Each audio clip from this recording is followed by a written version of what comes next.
자, 논제 파악 세 번째입니다. 논제 파악은 첫 번째는 지시문 읽기, 두 번째는 배점 기준표 확인, 세 번째는 제시문 읽기입니다.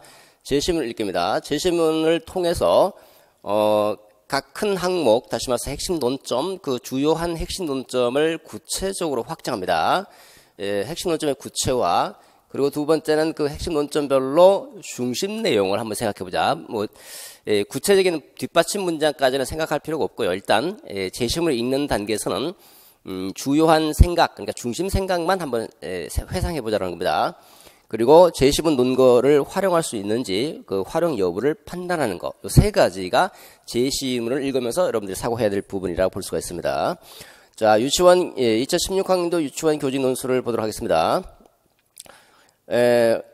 아까 우리가 간단하게 읽어봤죠. 이게 지시문입니다. 지시문을 읽어보고, 물론 이제 그 제시문을 읽을 때 지시문과 배점 기준표를 읽었던 것을 상기하면서 같이 읽어야 될 겁니다. 자, 이렇게 이제 그 문제가 지시문이 나오고, 그 다음에 제시문이 있죠. 제시문을 보도록 하는데, 먼저 여기서 그 읽을 때는 핵심 논점을 구체화할 때 이 각각의 핵심 논점별로 제시문을 끌어 읽어야 됩니다. 이게 세 가지가 핵심 논점이죠. 1번, 2번, 3번.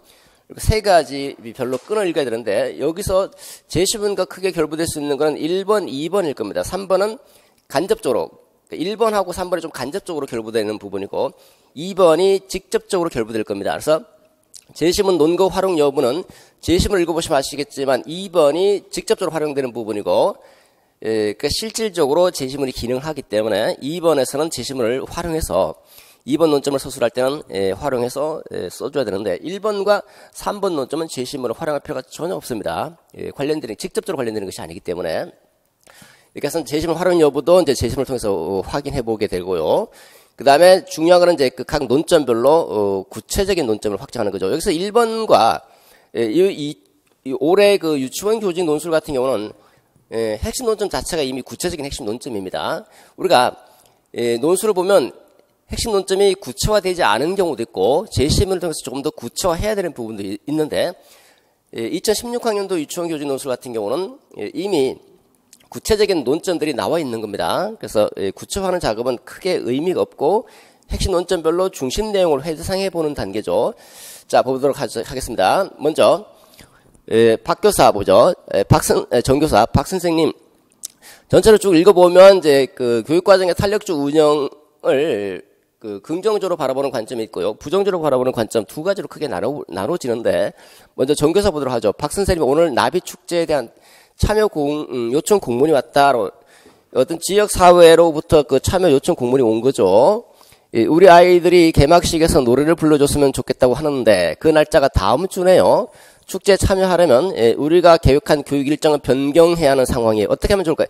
자, 교육과정, 이 교육과정 이미 계획한 교육과정을 변경해야 되는 거죠. 그러니까 교육과정을 변경할 수 있어야 된다는 겁니다. 탄력적으로 교육과정을 변경할 수 있어야 된다.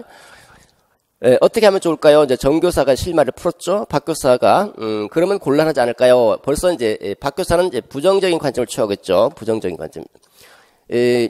벌써 부모님들께 월간 학습 계획이 나간 상황이라 축제에 참여하기가 어려울 것 같아요. 월간 학습 계획표는 이제 월별로 이미 나가 있는 상황인 거죠. 이미 계획한 활동을 그대로 진행하는 것이 낫지 않을까요? 노래 준비할 시간도 별로 없고 부모님으로부터 사전 동의 받을 시간도 부족해요라고 해서 그러니까 두 가지 관점에서 이제 부정적인 견해를 제시하고 있죠. 월간 학습 계획이 이미 나갔다. 두 번째는 부모님으로부터 세 가지네, 그죠? 사전 동의 받을 시간도 없고, 또, 준비 시간도 부족하다. 세 가지 관점에서 이제, 부정적인 견해를 피력하고 있는데, 이거는 탄력적 운영의 필요성과 관계 없는 부분이기 때문에, 실질적으로는 전혀 필요 없는 겁니다. 실질적으로는.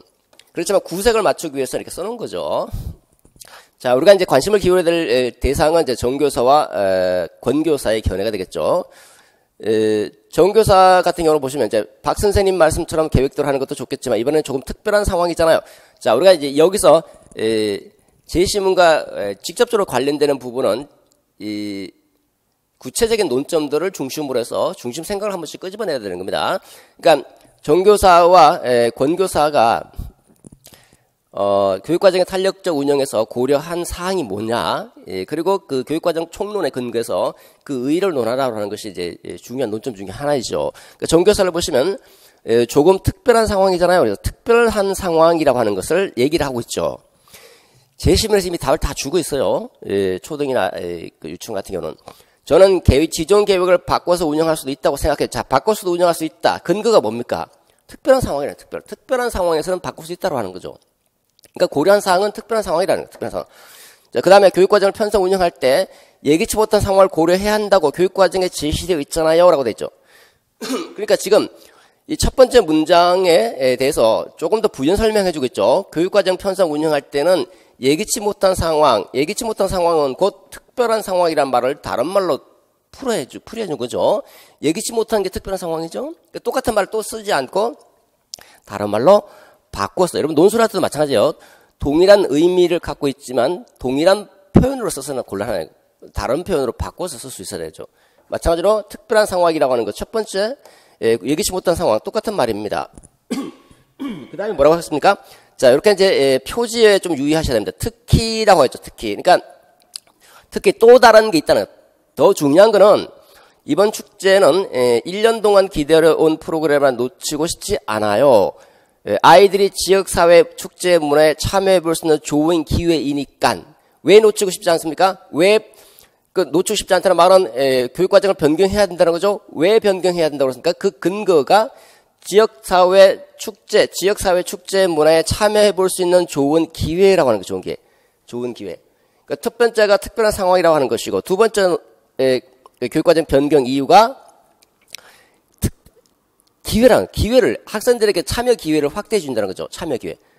그러니까 유치원 교육 현장에서 짜여진 프로그램대로 하는 것도 물론 좋겠지만 새로운 기회가 있다 그러면 그 새로운 기회에 참여해서 학생들에게 보다 학습 기회, 활동 기회를 확대시켜 준다는 측면이 있는 거 아닙니까? 그죠?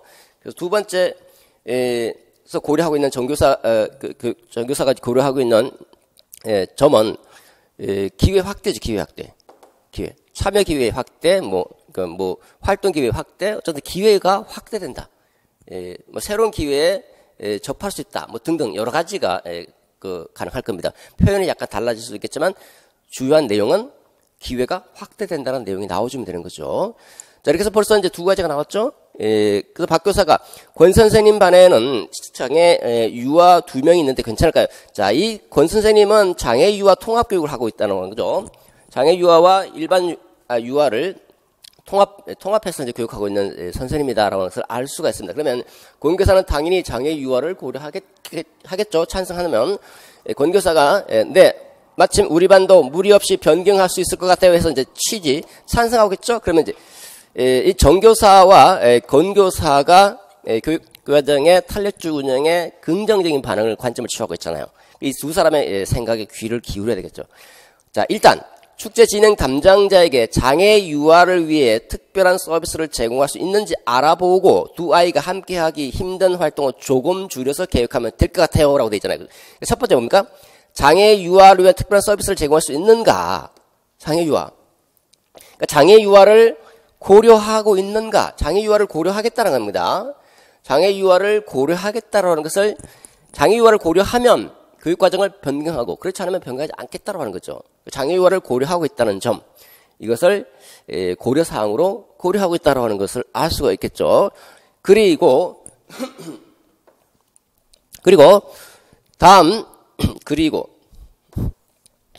작년에 개인적으로 다녀왔던 애들은 벌써부터 축제 가기를 기대하고 있다는 기대. 학생들이 기대죠. 다른 아이들도 축제에 대한 기대가 커요. 아이들이 나비를 실제로 보고 나비가 되어보고 나비 따라 달리기 등 여러 가지 행사에는 놀이활동처럼 참여하면 나비에 대해 더 많이 배울 수 있는 좋은 기회가 된다는 좋은 기회, 그죠? 이 기회가 바로 이제 기대가 바로 이제 기회인 거죠. 좋을 것 같다. 이런 기대, 기회 똑같은 표현입니다. 똑같은 표현. 그러니까 이 사람도 이 정교사의 두 번째 고려하고 있는 사항은 동일하다라고 볼 수 있습니다. 그래서 총 몇 가지입니까? 세 가지를 고려하고 있잖아요, 그죠? 세 가지를 고려하고 있으니까 고려하고 있는 사항 세 가지 쓰라. 그리고 그것을 교육과정 총론에 근거해서 근거를 들라라고 돼 있죠. 그러니까 의의를 들라라고 제시를 하고 있죠. 그러니까 교육과정 총론은 여러분 어차피 논술은요, 유아교육과정이든 초등교육과정이든 교육과정에 있는 내용을 내지는 않아요.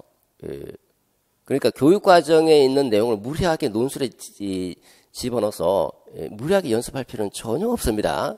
그러나 교육과정은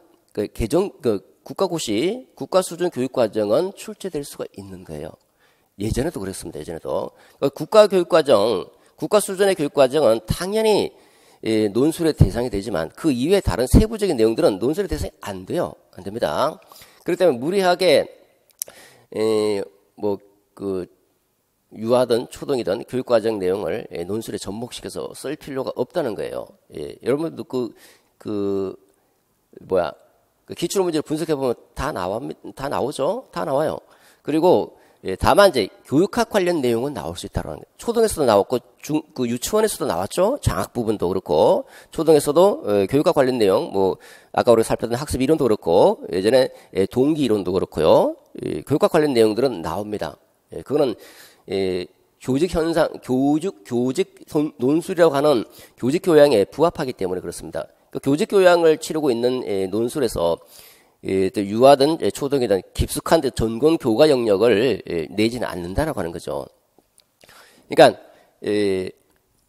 내용을 구성하는 거는 크게 어렵지 않다는 거예요. 왜냐하면 여러분들이 이미 배우고 있는 그 개론적인 수준에 있는 그 교육과정하고 그 다음에 개론적인 수준에 있는 교육학 관련 내용들을 공부를 하기 때문에 우리가 이제 임용시험 볼 때 그 정도만 알고 있으면 충분히 쓸 수 있다고 하는 거예요. 충분히. 내용을 뽑아내는 데는 크게 어려움이 없죠. 그래서 만점을 받기 참 좋은 과목이다라고 볼 수가 있습니다. 자, 이렇게 해서 살펴보시죠. 여기 보면 이제 간접적으로 시사하고 있는 게 뭡니까? 간접적으로 아이들이 기대가 크다라고 하는 거예요. 아이들이 기대가 뭡니까? 아이들이 참 요구한다는 거 아이들이 이걸 필요한다는 거죠? 필요로 한다는 겁니다. 요구나 필요를 반영할 수 있다는 학습자의 요구나 필요를 반영할 수 있다. 탄력적으로 운영하게 되면 얘네들이 이렇게 기대가 큰데 탄력적으로 운영하지 않으면 어떻습니까? 기대를 줘버리는 거죠. 이들의 요구를 줘버리는 거예요. 그러면 교육과정의 탄력적 운영의 필요성, 첫 번째 논점, 필요성은 학습자 입장에서 본다면 당연히 학생의 기대를 충족시킬 수 있다. 또는 요구나 필요를 반영할 수 있다. 이렇게 나오는 거죠. 이렇게. 요거는 간접적으로 제시하고 있죠. 간접적으로 첫 번째 논점, 1번 논점을 간접적으로 제시하고 있는데 그대로 직접적인 표현을 써도 되겠지만 이 표현이 더 낫죠. 사실 학습자의 요구나 필요를 반영할 수 있다. 물론 학습자의 기대를 반영할 수 있다 해도 전혀 무리가 없습니다. 왜냐하면 같은 의미니까. 그죠? 그 다음에 두 번째 필요성에서 두 번째가 뭡니까? 유치원 교육 현장의 특성의 측면에서 교육과정 탄력적 운영이 필요한지를 쓰라고 하는 거잖아요. 유치원 교육 현장의 특성에서 필요한 이유는 뭡니까? 유치원 교육과정 현장에서는 여기 보면 교육과정 편성 운영할 때 예기치 못한 상황을 고려한다라고 하는 거잖아요. 예기치 못한 상황을 고려한다라고 말은 무슨 말입니까? 고려해서 탄력적으로 운영할 수 있다는 거예요. 탄력적으로 유치원 교육 현장에서는 탄력적으로 교육과정을 운영할 수 있다는 거예요. 또는 다른 말하면 융통성 있게 운영할 수 있다. 또는 유연하게 운영할 수 있다. 그 교육과정의 융통성, 유연성, 탄력성 이런 것들을 제시해 주시면 첫 번째 필요성, 유치원 교육 현장의 특성 측면에서 필요성을 논하라고 하는 거 첫 번째 논점. 두 가지 이점 바로 가져가는 거 아닙니까? 첫 번째 논점 해결됐죠? 그 다음 두 번째 논점 해결되죠? 세 번째 논점이 뭡니까? 교직의 전문직 관점에서 교사에게 요구되는 특성 두 가지를 논하라. 이 전문성의 얘기는 상식적인 얘기입니다. 교직의 전문성은 교사론 부분이죠. 교사론 부분은 교직 교양 논술에서는 필수적으로 요구된다고 보는 거죠. 그래서 자율성과 책무성, 고도의 지적 전문성, 수련 과정을 거치고 봉사성 이런 것들이 교직의 전문성과 결부되는 논점들이죠. 그 중에서 여기서는 이제 이렇게 탄력적으로 운영하려면 선생님이 자율성이 주어지 교육과정의 교육과정 편성 운영의 자율성을 교사에게 주지 않는다면 못하는 거예요. 이거는 못하는 거잖아요. 선생님이 자율적으로 이렇게 할 수 있어야 되는 거죠. 그 자율성이 있고 자기가 자율적으로 편성 운영했으면 거기에 대해서 책임을 질 수 있어야 된다. 교사는 따라서 자율성과 책무성이 교직의 전문직 관점에서 요구되는 교사의 특성 두 가지가 된다고 하는 거죠. 쉽죠. 쉽습니다. 물론 배경 지식, 교사론과 관련된 이게 교직의 전문적 측면은 당연히 알고 계셔야 되는 것이고, 알고 있다면 바로 나올 수 있는 거죠. 초등교직 논술입니다. 초등교직 논술도 그 제시문을 분석할 때 논점별로 끊어서 제시문을 분석해 봐야 되겠죠. 봅시다. 자, 초등교직 논술은 학생 행동 관리와 관련되는 거죠. 학생 행동 관리. 그 필요한 이유 첫 번째, 두 번째는 그 신교사와 김교사가 채택하고 있는 학습 이론이죠. 그다음에 두 번째 근거 찾고, 세 번째는 이들이 이제 성공하기 위한 조건이죠. 네 번째는 정교사가 이 두 사람에게 시사하는 점 두 가지를 논하라 이렇게 돼 있죠. 자, 먼저 강교사 보도록 하겠습니다.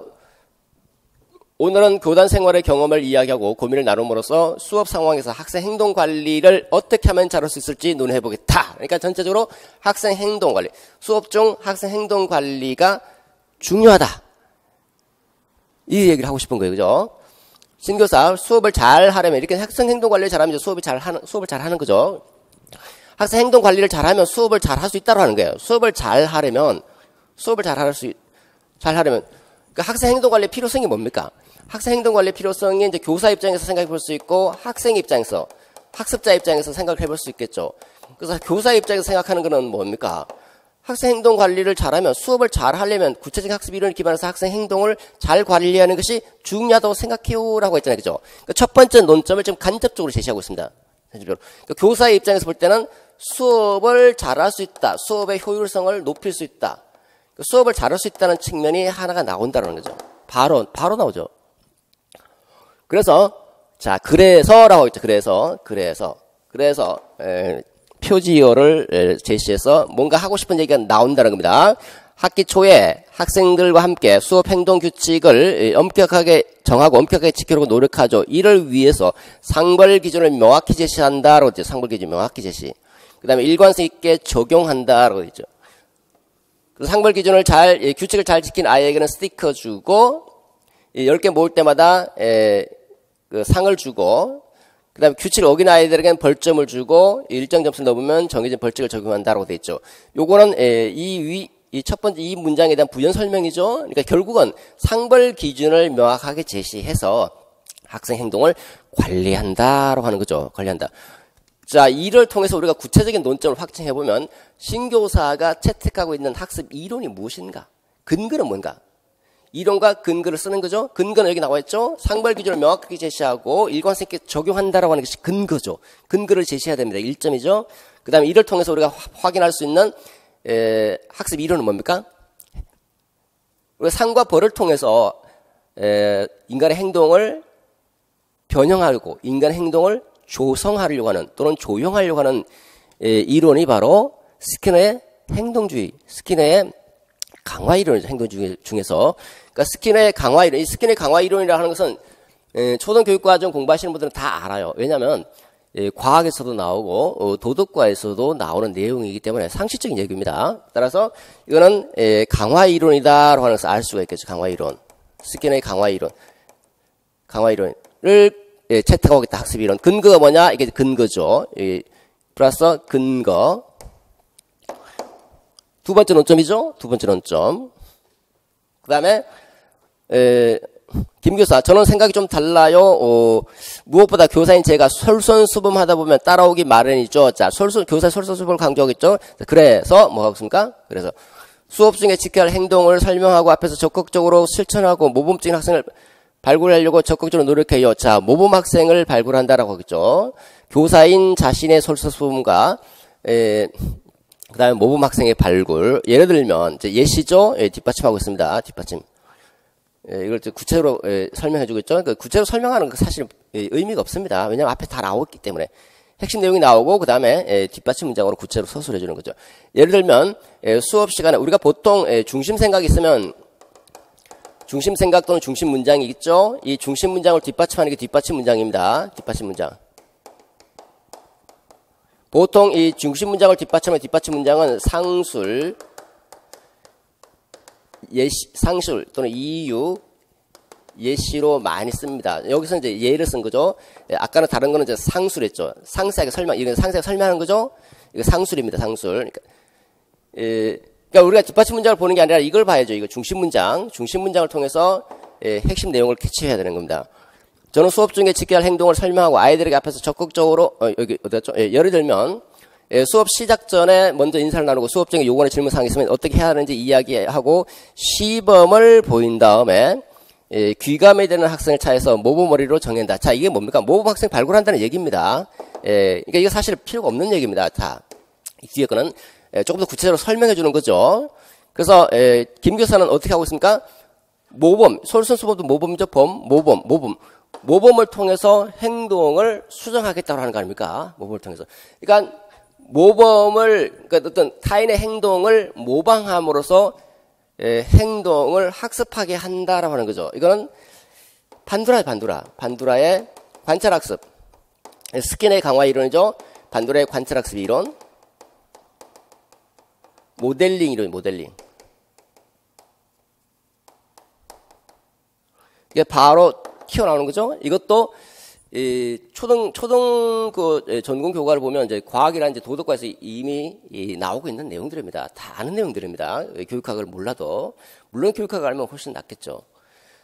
그러니까 교육학을 어느 정도는 공부해 볼 필요는 있습니다. 어느 정도 이렇게 그 배경 지식으로. 그렇지만 교육학을 깊이 있게 몰라도 여러분들이 배우고 있는 전공 교육과정 영역에서 교육학 내용들이 출제되니까 얼마든지 쓸 수 있게 되는 거죠. 그죠? 자, 정교사입니다. 저도 신 선생님이나 김 선생님처럼 해보았는데, 자, 정교사는 시사점 2가지 쓰라고 그랬죠?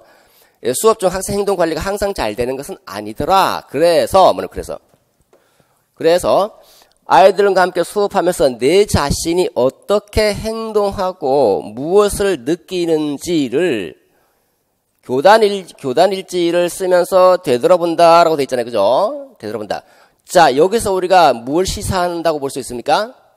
야, 너희들 말이야. 신교사, 김교사 너희들 지금 구체적 학습 이론을 근거해서 학생 행동 관리하는 것도 중요하지만 정말 중요한 거는 자기 자신의 행동을 되돌아본다는 거예요. 되돌아본다. 이걸 우리가 좀 유식한 말로 표현하면 뭐죠? 반성이죠. 반성적 성찰.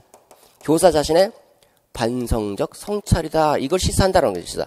물론 이것도 중요하지만 반성적 성찰지 상당히 중요해. 이렇게 첫 번째 시사 좀 나왔죠? 그 다음에 근거 받쳐주면 되죠? 물론 이거 하나 쓰면 1점입니다. 1점. 근거 뭡니까? 교단일지 쓴다고 했잖아요. 그죠? 이건 제시문을 활용해야 됩니다. 두 번째. 특히라고 했죠. 자, 두 번째죠. 특히. 아까 우리가 유치원 교육 과정에서, 유치원 논술에서도 특히에서 또 다른 내용을 부각시켜주고 있죠. 역시 마찬가지입니다. 표지어 유의하셔야 됩니다. 특히. 수업 중에 아이들이 힘들어하는 것이 무엇인지 생각해보고 그들의 마음을 읽고 공감한다고 그랬잖아요. 학생의 마음을 읽고 공감하려고 노력해요. 이렇게 하다 보면 이렇게 아이들도 제 마음을 잘 이해하고 수업도 더 재미있는 것 같아요 라고 했죠. 자, 이렇게 하면 아이들이 자기 마음을 이해하고 수업도 더 재밌게 따라온다고 하는 거죠. 자, 그래서 여기서 나올 수 있는 게 뭡니까? 이걸 조금 다른 말로, 유식한 말로 표현하면 우리 제시문을 그대로 옮길 수는 없습니다. 어떻게 그대로 옮겨? 마음을 읽고 공감하려고 노력한다. 이렇게 하면 곤란하죠. 조금 여러분들의 표현으로 바꿔줘야 됩니다. 그러면 공감적 이해를 볼 수 있죠. 공감적. 학생에 대한 공감적 이해가 중요하다는 것을 시사하고 있죠. 공감적 이해를 시사한다. 이렇게 두 가지가 도출이 되죠. 자, 시사점까지 다 나왔습니다. 이미 끝났습니다. 이미. 초등교직 논술. 이미 논제 분석을 통해서 써야 할 핵심 내용들은 다 나왔습니다. 간단하게 이 핵심 개념, 핵심 그 논점에 대해서 무엇인지 간단하게 한번 생각해보고 개요짜기로, 그러니까 주제만 작성하고 개요짜기로 바로 들어가면 되겠죠. 자, 그 다음에 학습자 측면에서 우리가 생각을 아직 안 했는데 학습자 측면에서 보면 수업의 효율적이라는 말은 다르게 학습자 측면에서 바꿔서 생각해보면 어떻습니까? 학생의 학습 태도가 달라진다는 거예요. 학습 태도가 달라지니까 수업이 잘 된다는 거예요. 잘 된다. 그 학습 태도. 학생의 태도 형성에, 학습자 태도 형성을 위해서 필요하다라고 하는 겁니다. 두 가지. 학습자의 학습 태도, 교사의 수업 효율성. 그러면 이미 초등교직 논술 끝입니다. 유치원 교직 논술도 논제 분석을 통해서 이미 답이 다 나오죠. 초등도 마찬가지다. 그러니까 논제 분석을 잘 하시면 19점, 20점을 충분히 받을 수 있다는 거예요. 물론 이제 기출 문제를 통해서 몇 번 연습을 해보셔야 됩니다. 이렇게 이제 저와 함께 같이 연습해 보시면 야 정말 쉽구나라는 것을 알 수가 있을 겁니다. 그리고 이걸 물론 글로 옮길 때 또 힘들 수 있겠죠. 글로 옮기는 방법도 역시 공부를 해야 되겠죠. 예, 또 제가 어떻게 문장을 어떻게 서술하고 어떤 식으로 표현해야 되는지, 그리고 올바른 문장 표현과 그렇지 않은 문장 표현, 짜임새 있게 논리를 전개하는 방법들 다 설명을 드립니다. 그러면 논술이라고 하는 것이 굉장히 쉽다는 겁니다. 교육과정에서 1, 2점 따기가 그렇게 어렵잖아요. 교직 논술에서 뭐 10점 이렇게 벌어진다는 것은 이거 있을 수가 없는 얘기입니다. 올해 초등도 그랬고 유아도 그랬죠. 교직 논술에서 점수차가 엄청나게 크게 벌어졌죠. 10점 이상 벌어진다는 게 말이 됩니까? 자, 논제 파악에서 유의할 점 간단하게만 설명을 드리겠습니다. 논제를 파악할 때는 먼저 분석력과 종합력을 발휘한다. 하나씩 쪼개야 됩니다. 일단 하나씩 쪼개보고 그래서 전체 종합해서 하나의 완결된 논술문으로 만들어내도록 하자. 자료의 범위를 벗어나지 않아야 되겠죠. 그 자료 범위 안에서 추론해서 내용들을 끄집어내야 되고, 논제 관점을 정확하게 확정하자. 구체적인 논점들. 아까 초등 같은 경우, 유아 같은 경우는 2016학년도 같은 경우는 관점이 다 확정이 돼 있었는데 그 이전에 다른 문제하고 2016학년 초등 같은 경우는 이게 강화 이론인지 모델링 이론인지 확정이 안 돼 있는 상태잖아요. 그죠? 이거는 재심을 통해서 정확하게 구체적인 논점으로 확정하는 겁니다. 그 다음에 세 번째, 재심을 표현을 그대로 옮겨 쓰지 않는다. 이렇게 그대로 옮겨 쓰면 곤란합니다. 좀 다른 표현으로. 물론 핵심 키워드, 뭐 공감이라든지, 이런 거는 핵심 키워드는 그대로 옮겨 쓸 수밖에 없는 겁니다. 다만 표현을 조금 달리 해서 써라라는 겁니다. 자, 이렇게 해서 이제 도해 조직자가 만들어지죠. 여러분 머릿속에 만드는 겁니다. 이건 여러분들 할 필요가 없습니다. 제가 보기 좋게 이렇게 머릿속으로, 여러분들 머릿속에 있는 것을 이렇게 이제 끄집어낸 겁니다. 자, 초등도 마찬가지죠. 이런 식으로 쭉 끄집어낼 수 있다라는 겁니다.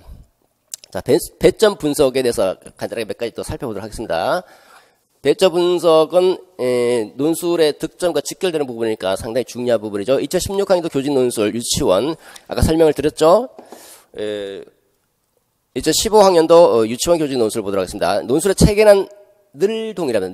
늘 동일하기 때문에 한 번만 알아두시면 됩니다. 한 번만. 요거 체계 한 번만 이제 공부를 해두시면 요건 감점 요인으로서 감점 당하지 않고 10점을 다 받을 수 있다. 한 번 공부를 해야 될 겁니다. 그 다음에 내용이죠. 내용은 반성적 사고가 교사의 전문성 신장에 미치는 긍정적 효과 두 가지죠. 이것도 재심을 통해서 다 나옵니다. 전부 다. 긍정적 효과 두 가지니까 각각 하나씩 1점씩 배점이 됐다는 것을 알 수가 있겠죠. 두 번째, 반성적 사고를 통해 교사가 개선해야 할 교수 행동. 요거는 제시문에 있는 내용입니다. 제시문에 무엇을 개선해야 될지 제시문 분석이 필수적으로 요구됩니다. 또 제시문과 결부돼야 된다라고 하는 거죠. 제시문을 논구로 활용해야 된다는 겁니다. 그 다음 대안 각각 세 가지죠. 6점이죠. 따라서 요거 세 가지 3점, 요거 대안 세 가지 3점. 요렇게 돼 있죠. 쓸 때는 하나씩 연결해서 교수 행동 하나, 대안 하나 바로 연결하고, 그 다음에 두 번째 교수 행동, 두 번째 대안 이렇게 바로 연결해서 쓰게 될 겁니다. 한 문단이죠. 그 다음 세 번째 문단이 반성적 사고 증진 방안 두 가지죠. 증진 방안 두 가지 각각 1점씩 하나씩 1점씩 배당이 됐다는 것을 확인할 수 있죠. 소논점별로 배점 기준표를 통해서 분석하도록 하는 거죠. 2016학년도 교직 논술입니다. 아까 했었죠. 그 다음에 15학년도 초등교직 논술을 보도록 하겠습니다. 역시 논술의 체계는 동일합니다. 내용부를 보시면 학생 대상 안전교육의 필요성 두 가지죠. 필요성 각각 두 개, 하나씩 1점씩 배당한다는 것을 알 수가 있죠. 그 다음 수업 중 안교사가 역시 제시문이죠. 제시문 논구로 활용해야 된다는 겁니다. 안교사가 준수했어야 할 학생 안전사고 예방 수칙 두 가지죠. 그 제시문 분석하면 바로 나옵니다. 바로 각각 하나씩 1점씩 배당하고 있다는 거죠. 그 다음에 학생 안전사고 대체를 위해 해당 그 교사와 학교가 해야 할 일, 안전사고 대책을 위해 해야 할 일 각각 세 가지. 요건 교사가 해야 할 일 세 가지, 학교가 해야 할 일 세 가지 각각 1점씩 배당해서 6점을 배점하고 있다는 것을 확인할 수 있습니다. 자, 이렇게 제시문 논제 파악을 통해서 이 지시문과 배점 기준표 제시문 분석이 끝나면, 논제 파악이 끝나면 두 번째 하는 게 제시문 그 전체 주제를 확정하는 거죠. 주제문 작성입니다. 주제문 작성은 이미 아까 제가 설명을 드렸죠. 논제 분석하면 주제문이 바로 튀어나올 수밖에 없는 겁니다. 범위를 확정합니다. 그 논점, 핵심 논점 안에서 주제문을 작성해야 되겠죠. 두 번째, 입장, 자신의 입장을 정리합니다. 자신의 입장이 바로 출제자의 의도죠. 출제자의 의도가 자신의 입장이고 그것이 바로 주제문으로 나오는 겁니다. 이렇게 2016학년 유치원 교직 논술 같은 경우는 교사는 교육과정을 탄력적으로 운영할 수 있어야 한다라는 거죠. 여기서 핵심 키워드가 교육과정의 탄력적 운영이죠. 자, 2016학년 초등교직 논술은 학생 행동 관리잖아요. 그죠? 학생 행동 관리. 그러니까 교사는 수업 중 학생의 행동을 효율적으로 관리할 수 있어야 한다. 이렇게 주제문이 나오게 되는 거죠. 이것이 결론 첫 번째 문장, 결론 첫 번째 문장. 이것도 결론 첫 번째 문장. 왜냐하면 결론이 바로 이제 전체 주제를 간단하게 지박해주고 두 번째 요약 정리 이렇게 들어가는 것이기 때문입니다. 서론과 결론은 1분도 안 걸려요. 1분도. 조금만 연습해 보시면 같이 연습하면 바로 나옵니다. 바로. 자, 그러고 나서 이제 개요 작성 들어가죠. 개요 작성. 개요 작성하는 방법도 여러 가지가 있습니다. 가장 효율적인 방법. 여러분들이 시간을 절약하고 가장 효율적으로 작성할 수 있는 개요 작성 방법을 터득하는 것이 중요합니다. 일단은 개요 작성은 논외로 하고 이렇게 논제 파악과 두 번째 주제문 작성까지 마무리하도록 하겠습니다. 논제 파악을 통해서 이미 논술에 필요한 내용들은 다 나왔습니다. 전부 다. 내용들이 핵심 내용들이 다 나왔고 그걸 잘 담으면 바로 20점 만점으로 직결된다라는 것을 확인할 수 있을 겁니다. 자, 이렇게 해서 논술 간단하게 설명 마치도록 하겠습니다. 열심히 준비하셔서 체계적으로 잘 준비하시고 그리고 자신의 글에 대한 첨삭도 중요합니다. 전문가로부터 첨삭도 받으면서 조금 더 실력을 업그레이드 시켜 나가시면 교직 논술 한 19점에서 20점 받는 것은 그렇게 어렵지 않은 일이다라는 것을 알 수 있습니다. 여러분들이 그 투입과 산출의 측면에서 본다면 투입 대비 산출이 가장 극대화될 수 있는 과목이 바로 교직 논술 과목이에요. 이렇게 시간 투자 효율성이 가장 큰 과목은 여러분들 그 전공 교과하고 비교해 보시면 드물다라고 볼 수가 있겠죠. 그래서 투입 대비 효과, 경제성의 관점에서 볼 때 최소의 비용으로 최대 효과를 낼 수 있는 교직 논술 조금씩만 투자해 나가시면 여러분들이 원하는 20점 만점 받을 수 있을 겁니다. 여기서 마치도록 하겠습니다.